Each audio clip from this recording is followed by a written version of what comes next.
नमस्कार, आप सभी का स्वागत है हमारे ऑनलाइन प्लेटफॉर्म गरुड़ ऑनलाइन पर। आज हमारा जो टॉपिक है रेलगाड़ी, जिसका बचपन के अंदर हम हमेशा इंतजार करते थे कि कब गर्मियों की छुट्टियां होगी और कब हम रेलगाड़ी में बैठकर और गांव की ओर जाएंगे। तो क्लियर, तो तब से ये जो रेलगाड़ी है ये हमारी फेवरेट रही है। और जब हम आगे पढ़ने लगे तो हमारी रेलगाड़ी के सवाल जब हमारे सामने आए तो वो भी हमारे फेवरेट हो गए। अब बात करते हैं कि सर ये सवाल हमारे फेवरेट तो हैं, पसंदीदा तो हैं, लेकिन इनमें गलती कहाँ पे होती है, इनको हम समझ क्यों नहीं पाते हैं, तो उस पर आज हम चर्चा कर रहे हैं। वीडियो बहुत शॉर्ट है, छोटा सा वीडियो है, हम अलग अलग पार्ट्स में लेकर आएंगे इसको। तो छोटा सा एक पार्ट है, आपके सामने प्रस्तुत कर रहे हैं। यदि इसमें जो बातें हम समझा रहे हैं उन बातों को आप ध्यान से देख लेंगे तो आने वाले पार्ट्स आपके बिल्कुल क्लियर होने वाले हैं। चलिए चलते हैं पहले सवाल पर।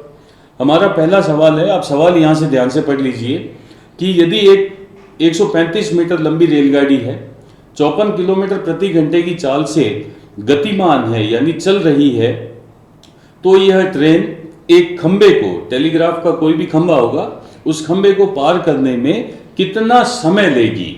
चलिए, तो मैं आपको एक चीज और बता देता हूं इसके अंदर कि जब भी आप ट्रेन का सवाल कर रहे हैं, इसका मतलब वहां पे आप समय दूरी चाल की बात भी कर रहे हैं, क्योंकि फॉर्मूले सारे वो के वो काम आने हैं। अब इस सवाल को हम समझते हैं। यदि ट्रेन की लंबाई यहां पर 135 दी हुई है, 54 किलोमीटर प्रति घंटे की चाल है, आप देखेंगे कि वहां पे मीटर है, यहां पर किलोमीटर प्रति घंटा है, आपस में मान सेटल नहीं होंगे तो इनके मान बदलने पड़ेंगे। फिर भी आगे बढ़ते हैं। पहले खंबे को पार करती है, कितना समय लेगी।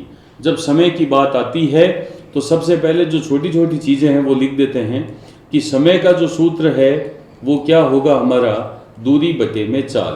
कोई दिक्कत नहीं। 54 किलोमीटर प्रति घंटे में चाल दे रखी है, मीटर प्रति सेकंड में बदलेंगे 5/18, यानी यहाँ पे हो जाएगा 15 मीटर प्रति सेकंड। ये भी कोई दिक्कत नहीं।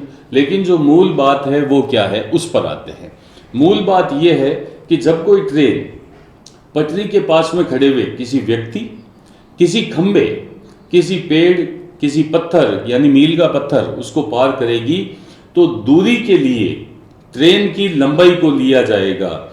यानी जब आपको यहाँ पे दूरी की बात होगी तो यहाँ पे दूरी जो होगी वो आपकी ट्रेन की लंबाई होगी। बस आपका मूल मंत्र यही है इस सवाल का, इससे आगे आपको कुछ नहीं सोचना।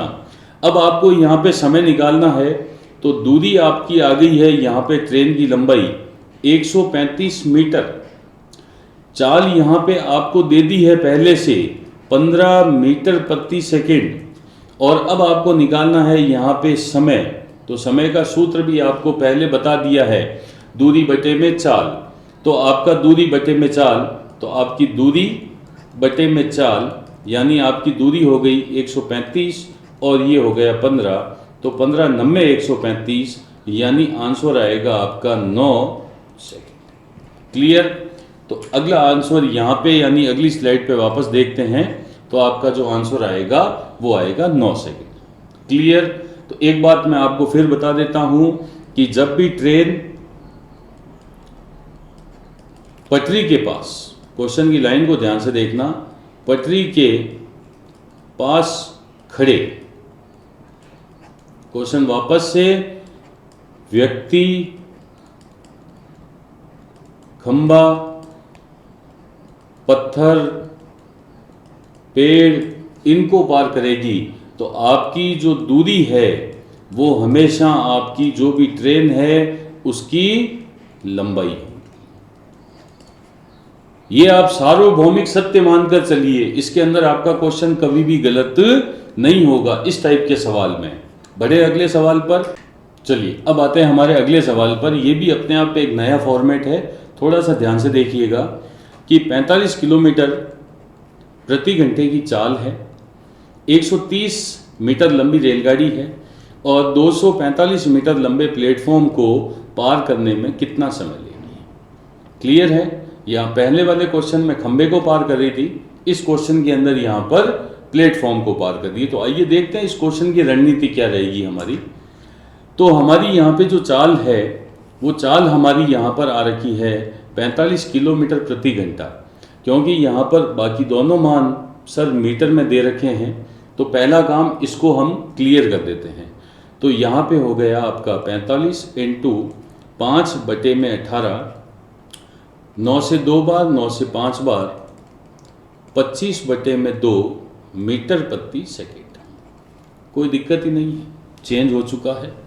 अब हमें यहाँ पे समय निकालना है, तो समय जब निकालना है तो 3 चीज चाहिए, दूरी, चाल और समय। सर मेरी चाल यहाँ पर 25/2 मीटर प्रति सेकेंड आ चुकी है, मैं दूरी कहाँ से लाऊं? और यही इस क्वेश्चन का मूल मंत्र है। अब जो मैं बात आपको बता रहा हूं वो देखना कि जब भी आपकी कोई ट्रेन किसी प्लेटफॉर्म, किसी पुल,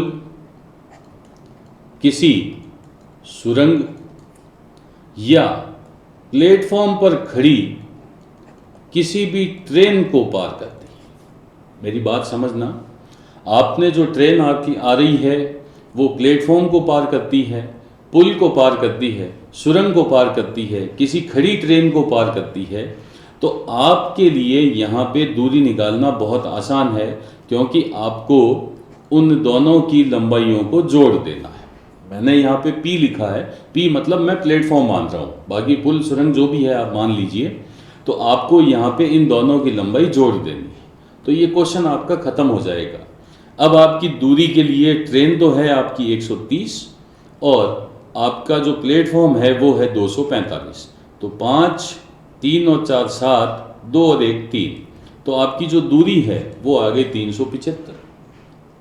और समय आपको निकालना है, तो समय का जो सूत्र होता है वो कहीं ना कहीं होता है दूरी बटे में चाल। दूरी है आपकी यहाँ पे 375, बटे में चाल आपकी 25/2, नीचे का 2 गया आपका ऊपर, फिर आ गया आपका 25 से 37 कटा आपका एक बार, बचा 12 और 5, ये 5 और 15 दूनी 30, यानी 30 सेकंड में आपकी वो जो ट्रेन है वो उस पूरे प्लेटफॉर्म को पार कर जाएगी।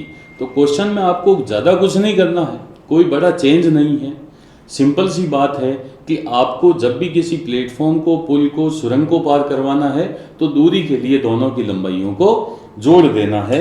तो आपका यहाँ पे जो आंसर होगा वो 30 राइट हो जाएगा। क्लियर? फिर बढ़े आगे, अगला सवाल आता है हमारा। सवाल ध्यान से पढ़िए। सवाल है कि 36 किलोमीटर प्रति घंटे की चाल से चलने वाली 120 मीटर लंबी रेलगाड़ी को 360 मीटर लंबे पुल को पार करने में कितने सेकंड लगेंगे?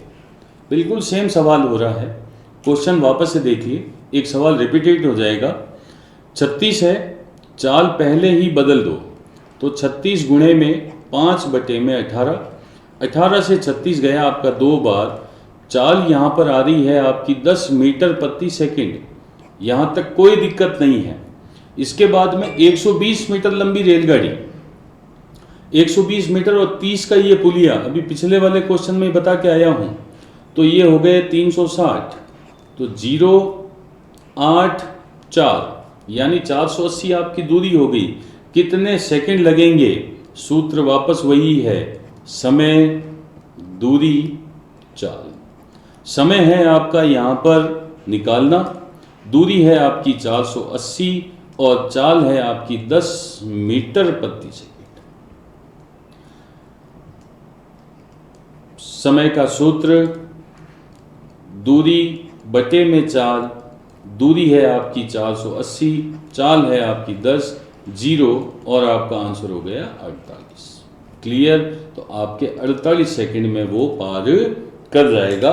तो आपको यहाँ पे जो ऑप्शन लगाना है वो 48 सेकंड पे राइट लगाना है। क्लियर हो गया? आशा कर रहा हूँ समझ में आ रहे हैं ये सवाल। एक बार वापस देख लेना। फिर एक नया सवाल है कि 260 मीटर लंबी एक रेलगाड़ी 350 मीटर लंबे प्लेटफॉर्म को पार करने में 50 सेकंड का समय लेती है। ठीक है, तो ये रेलगाड़ी 230 मीटर लंबे पुल को पार करने में कितना समय लेगी? चलिए स्क्रीन को खाली करते हैं।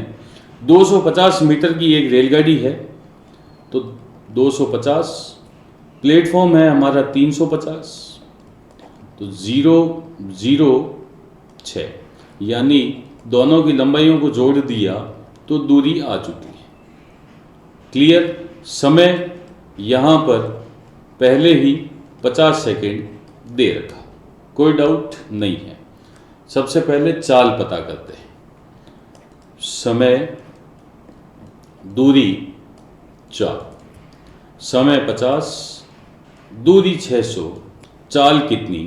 तो चाल का सूत्र होता है दूरी बटे में समय। दूरी है हमारी 600, चाल 50, 0 से 0, यानी चाल है 12 मीटर प्रति सेकेंड। यहाँ तक का काम समाप्त हो गया। अब यह रेलगाड़ी 230 मीटर लंबे पुल को, तो रेलगाड़ी यानी क्वेश्चन का सेकंड पार्ट शुरू होता है यहाँ से। अब ये रेलगाड़ी है, तो रेलगाड़ी पहले तो है हमारी 250 की, इस बार 230 के पुल को पार कर रही है। तो 230 के पुल को पार कर रही है, तो 0 8 4, दूरी कितनी हो जाएगी इस बार? तो हम कहेंगे कि सर दूरी हो जाएगी इस बार 480। कितना समय लेगी? यानी चाल हमारी आई हुई है सर 12, समय कितना लेगी? समय का सूत्र वापस है सर दूरी बटे में 4, ये समय का सूत्र। दूरी 480, समय चाल आपकी 12, 12 से कटाइए आपका 4 बार, और फिर से आंसर आएगा 40 सेकेंड। कोई डाउट? तो क्वेश्चन 2 भागों में था। पहले आपको चाल निकलवाई गई और उसके बाद में आपसे समय निकलवाया गया। कोई डाउट? अगला सवाल। तो 40 पे यहाँ पे पहले राइट लगा देते हैं और फिर आगे बढ़ जाते हैं। अगला सवाल आता हमारा, बहुत ही अच्छा सवाल है, फिर से नए कॉन्सेप्ट को लेकर आएगा। तो 2 कॉन्सेप्ट मैं आपको बता चुका हूँ। पहला, जब कोई ट्रेन किसी पटरी के पास में खड़े, किसी व्यक्ति, किसी खंबे, किसी पेड़, किसी मील के पत्थर को पार करेगी, तो दूरी के लिए ट्रेन की लंबाई को लिया जाएगा। अगर वही ट्रेन प्लेटफॉर्म, सुरंग, पुलिया या किसी खड़ी ट्रेन को पार कर जाए, तो दूरी के लिए दोनों की लंबाई को जोड़ दीजिए। Concept clear? अब तीसरा कॉन्सेप्ट शुरू होता है, वो है कि 54 किलोमीटर प्रति घंटे व 36 किलोमीटर प्रति घंटे की चाल से दो रेलगाड़ियों की सापेक्ष चाल ज्ञात कीजिए यदि दोनों एक ही दिशा में गतिमान है। अरे भैया, एक जा रही है और एक उसके पीछे पीछे जा रही है, दोनों एक ही दिशा में भाग रही है, दोनों की चालें अलग अलग है। तो भैया एक ही दिशा में यदि जा रही है तो इनकी यहाँ पे सापेक्ष चालों का अंतर होगा, सापेक्ष चालों का अंतर हो जाएगा। और यदि दोनों ट्रेनें एक दूसरे के सामने आ रही है तो एक दूसरे को मिलने के लिए बेताब हो रही है, तो इसका मतलब यहाँ पर दोनों की चालों का योग हो जाएगा। और इतनी सी बात समझते ही ये प्रश्न खत्म हो चुका है। तो पहला सवाल है कि दोनों एक ही दिशा में गतिमान है, तो एक ही में गतिमान है तो चालों का अंतर कर दीजिए।